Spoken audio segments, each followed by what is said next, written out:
श्री गणेशाय नमो नमः। संक्षिप्त ब्रह्म पुराण की जय।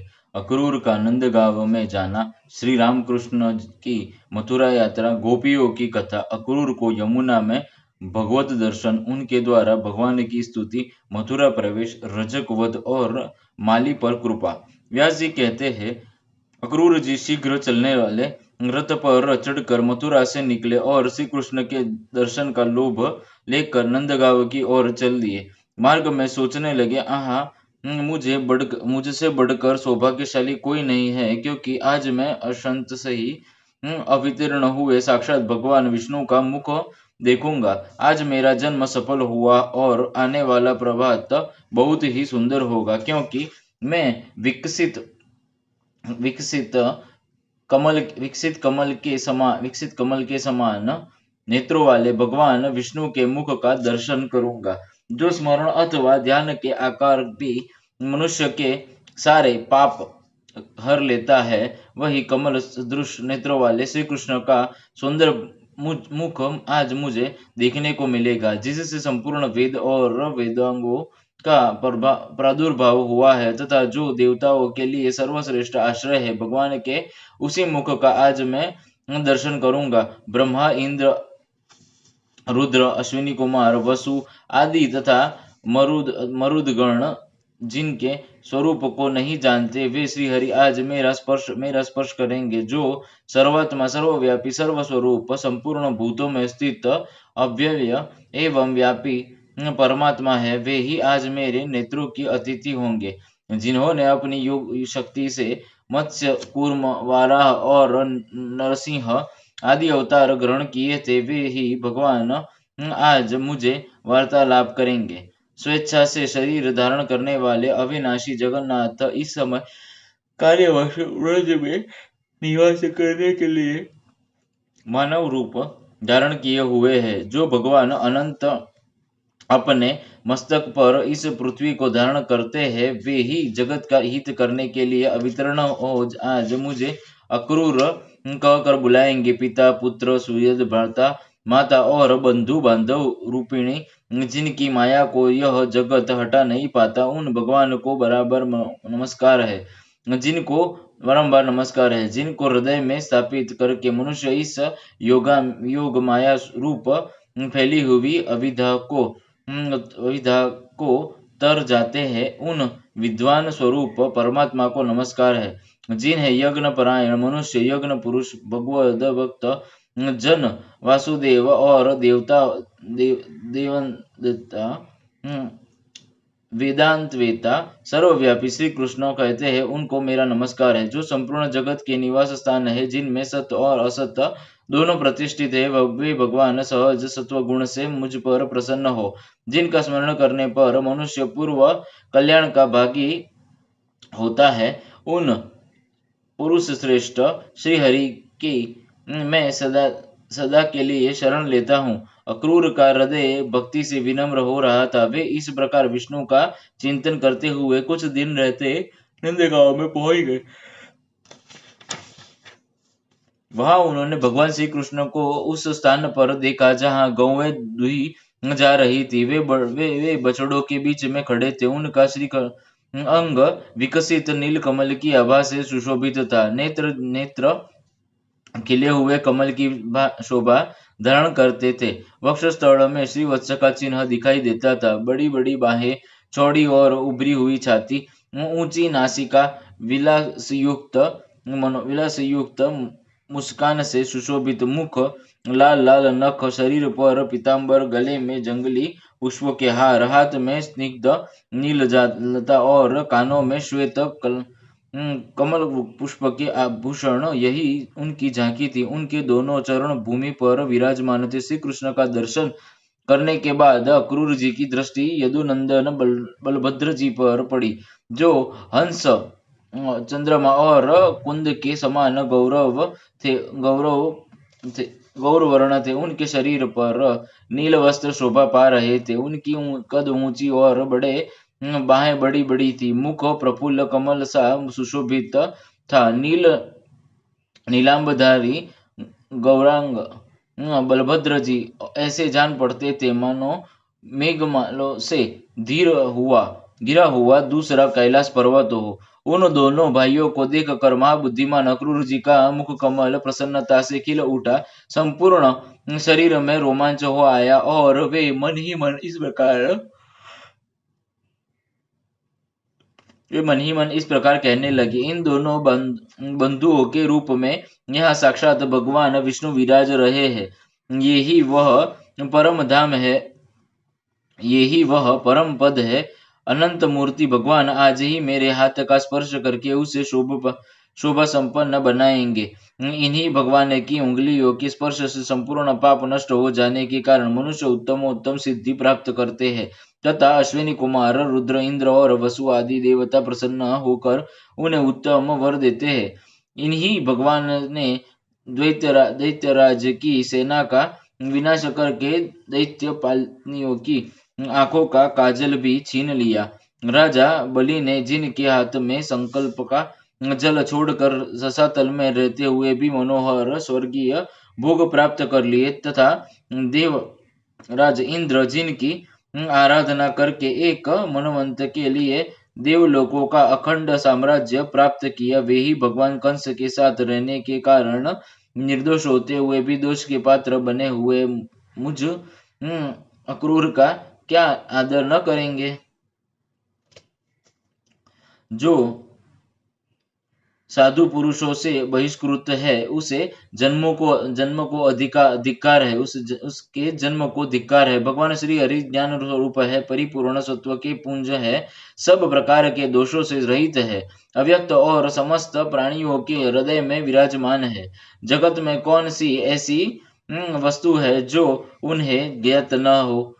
अतः मैं भक्ति से विनीत होकर आदि भव्य और अंत से रहित अजन्मा पुरुषोत्तम भगवान श्री कृष्ण विष्णु के अंशावतार तथा ईश्वर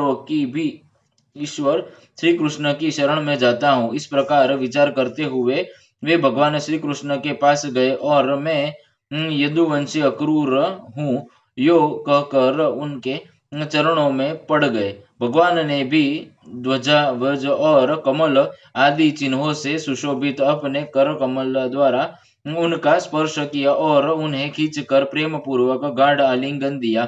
फिर बलराम और श्री कृष्ण ने उनसे बातचीत की और उन्हें साथ ले अपने भवन में चले गए।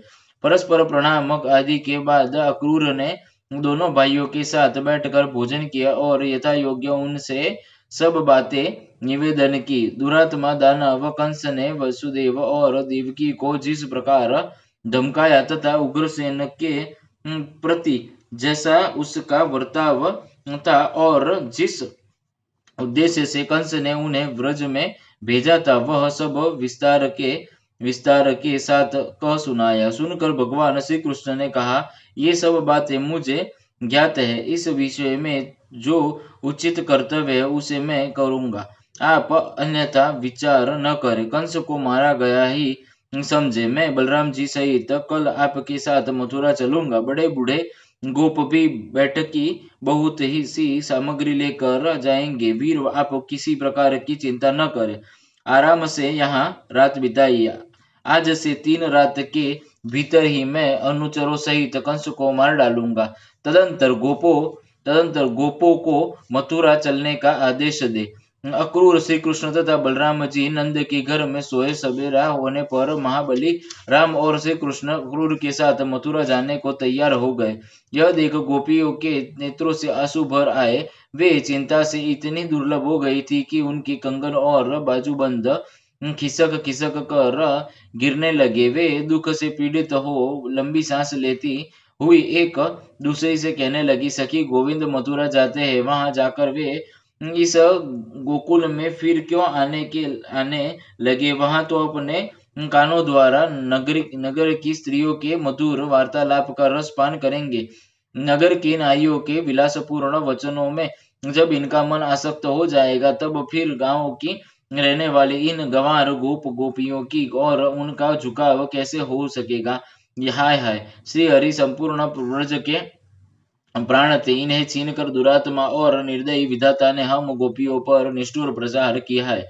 नगर की युवतियां भाव भरी मुस्कान के साथ बात करती है। उनकी गति में लालित्य है, वे कटाक्ष पूर्ण नेत्रों से देखती है। अतः ये हम लोगों के पास क्यों आने लगे? यह देखो, गोविंद रथ पर बैठकर मथुरा जाते हैं। अक्रूर ने उन्हें चकवा दिया है। क्या इस निर्दयी को प्रेमी जनों की मानसिक वेदना का अनुभव नहीं है?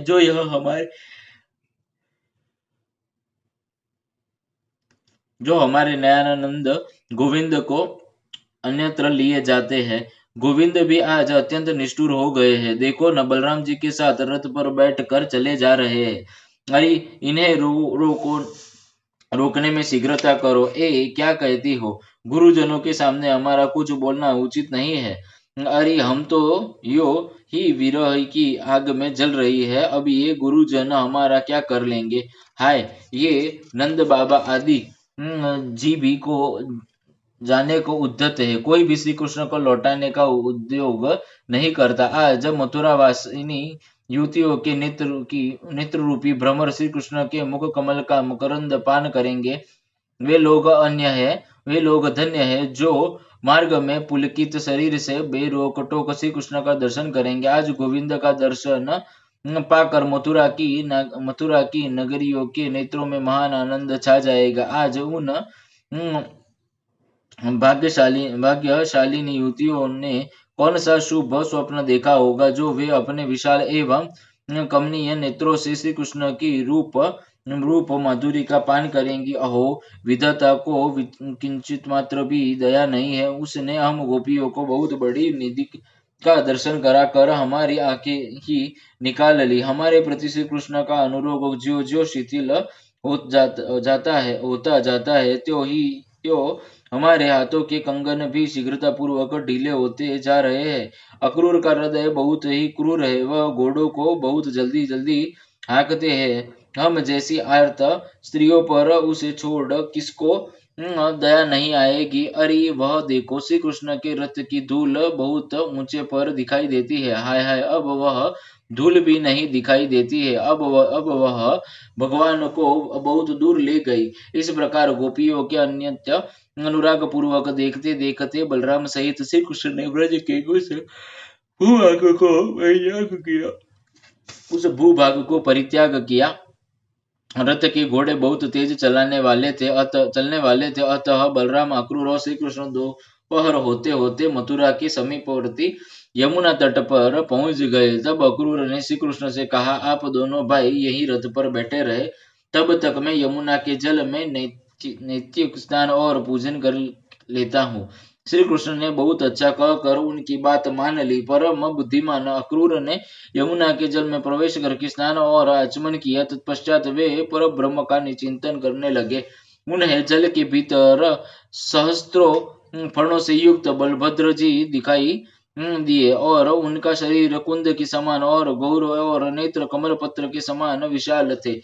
वास्तविक तथा डिवंग आदि बड़े बड़े नाग उन्हें घेरते हुए स्तुति कर रहे थे। गले में सुगंधित वनमाला उनकी शोभा बढ़ा रही थी। वे दो नील वस्त्र और सुंदर कर्णभूषण धारण किए मनोहर गेंडुली मारे जल के भीतर विराजमान थे। उनकी गोद में भगवान श्री कृष्ण दृष्टिगोचर हुए, जो जल मेघ के समान श्याम किंचित लीला युक्त विशाल नेत्रों वाले चतुर्भुज, सुंदर और चक्र आदि आयुधों से विभूषित थे। उन्होंने दो पीताम्बर धारण कर रखे थे।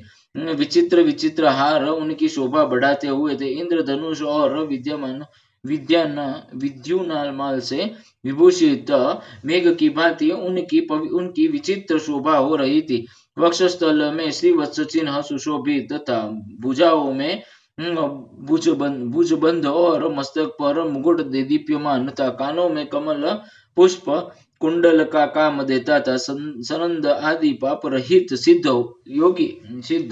योगी नासिका के अग्रभाग दृष्टि जमाए मन ही मन भगवान का ध्यान करते थे। और बलराम और श्री कृष्ण को वहां पहचान कर अक्रूर बड़े आश्चर्य में पड़े। वे सोचने लगे, दोनों भाई इतना शीघ्र यहाँ कैसे आ गए? क्रूर ने कुछ बोलना चाहा, किंतु श्री कृष्ण ने उनकी वाणी को स्तंभित कर दिया। तब वे जल से निकल कर रथ के पास आए, किंतु वहां बलराम और श्री कृष्ण पहले ही भांति बैठे दिखाई दिए। तब उन्होंने पुनः जल में डुबकी लगाई और भीतर वही दृश्य दिखाई दिया। गंधर्व मुनि, सिद्ध तथा बड़े बड़े नाग श्री कृष्ण और बलराम की स्तुति करते थे। यह सब देख कर दानपति अक्रूर को वास्तविक रहस्य का पता लग गया था। वे पूर्ण विज्ञानमय भगवान अच्युत की स्तुति करने लगे, जिनका सत्ता मात्र स्वरूप है, महिमा अचिंत्य है, जो सर्वत्र व्यापक है, जो कारण स्वरूप है एक, किंतु कार्य स्वरूप है उन अनेक है, उन परमात्मा को बारंबार नमस्कार है। अचिंत्य परमेश्वर आप शब्द, वैदिक मंत्र, रूप और हविक स्वरूप है। आपको नमस्कार है प्रभु आप प्रकृति से परे विज्ञान स्वरूप है। आपको नमस्कार है। आप ही भूतात्मा, इंद्रियात्मा, प्रधानात्मा, जीवात्मा और परमात्मा है। इस प्रकार एक होते हुए भी आप पांच प्रकार से स्थित है। सर्वधात्मा महेश्वर आप ही शर और अक्षर है। मुझ पर प्रसन्न होइए। ब्रह्मा विष्णु तथा शिव आदि नामों से आपका ही वर्णन किया जाता है। भगवान आपके स्वरूप, प्रयोजन और नाम आदि सभी अनिर्वचनीय है। आप परमेश्वर को मेरा नमस्कार है। नाथ, यहाँ नाम और जाति आदि कल्पनाओं का अस्तित्व नहीं है। यह वह नित्य अधिकारी और जन्म पर ब्रह्म आप ही है। कल्पना के बिना, कोई व्यावहारिक नाम रखे बिना किसी भी पदार्थ का ज्ञान नहीं होता। इसीलिए कृष्ण, अच्युत, अनंत और विष्णु आदि नामों से आपकी स्तुति की जाती है। सर्वात्मन आप अजन्मा परमेश्वर है। जगत में जितनी कल्पनाएं हैं, उन सब के द्वारा आपका ही बोध होता है। आप ही देवता है, संपूर्ण जगत है तथा विश्व रूप है। विश्वात्मा आप विकार और भेद से सर्वथा रहित है। संपूर्ण विश्व में आपके सिवा दूसरी कोई वस्तु नहीं है। आप ही ब्रह्मा, महादेव जी, सूर्य, धाता, विधाता, इंद्र, वायु, अग्नि, अरुण, कुबेर और यम है। एकमात्र आप ही भिन्न भिन्न स्वरूप धारण करके अपनी विभिन्न शक्तियों से जगत की रक्षा करते हैं। आप ही विश्व की सृष्टि करते हैं और आप ही प्रलयकालीन सूर्य होकर संपूर्ण जगत का संहार करते हैं। अज यह गुणमय प्रपंच आपका ही स्वरूप है। सत्स्वरूप परमेश्वर का वाचक जो ओमकार स्वरूप अक्षर है, वह आपका उत्कृष्ट स्वरूप है। वही सत, असत और अज्ञाता माँ है। आपके उस स्वरूप को मेरा प्रणाम है। भगवान वासुदेव में आपको नमस्कार है। संकर्षण संज्ञा धारण करने वाले आपको नमस्कार है। प्रद्युम्न कहने वाले आपको नमस्कार है और अनिरुद्ध नाम से पुकारे जाने वाले आपको नमस्कार है। इस प्रकार जल के भीतर यदुवंशी अक्रूर ने सर्वेश्वर श्री कृष्ण की स्तुति करके मानसिक धूप और पुष्पों द्वारा उनका पूजन किया। अन्य विषयों का चिंतन छोड़कर मन को उन ब्रह्मभूत परमात्मा में लगा दीर्घ काला तक ध्यान किया। तत्पश्चात समाधि से विरत हो अपने को कृतार्थ मानते हुए यमुना जल से निकलकर वे पुनः रथ के समीप आए।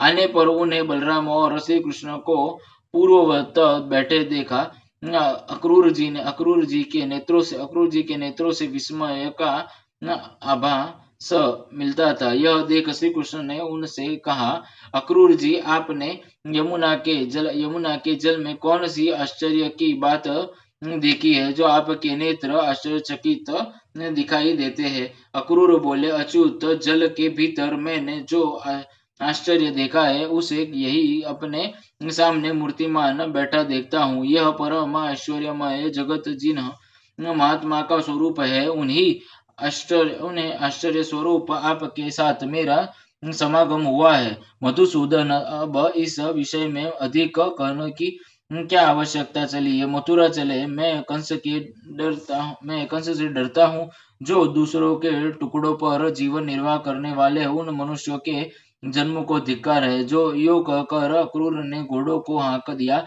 और सायंकाल के समय मथुरापुरी में जा पहुंचे। मथुरा को देख कर अक्रूर ने बलराम और श्री कृष्ण से कहा, महापराक्रमी वीरों, अब आप लोग पैदल जाइए, रथ से मैं अकेला ही जाऊंगा। मथुरा में पहुंचकर आप दोनों वसुदेव जी के घर न जाइए, क्योंकि आपके ही कारण वह बेचारा बूढ़ा कंस के द्वारा सदा अपमानित होता है।